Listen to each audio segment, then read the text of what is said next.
Last 20 বছর ধরে আমরা যে বিভিন্ন পরিবর্তন এবং এক্সপেরিমেন্টালের মধ্যে দিয়ে গেছি, সেখানে কোন কোন ভুলটা হলো যে আমরা আমাদের যে ভিশনটা আছে সেটা অ্যাচিভ করতে পারলাম না, আমরা অ্যাটলিস্ট এশিয়া লেভেলেও একটা কনসিস্টেন্স পারফর্মার হয়ে উঠতে পারলাম না ফুটবলের ক্ষেত্রে? প্রথমত ফুটবলে টাকা নেই, বিশ্ব ফুটবলে আছে, এখানে ভারতীয় ফুটবলে নেই।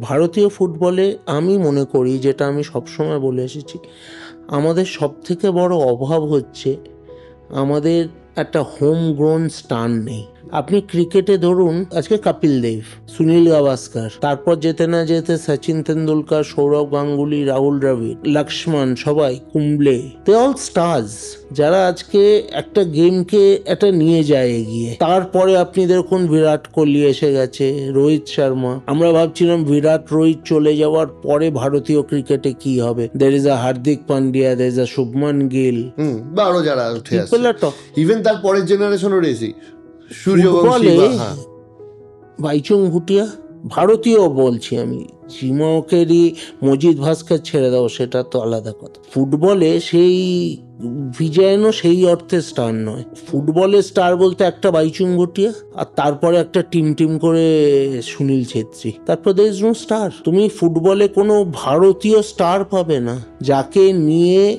মানুষ লাফাবে।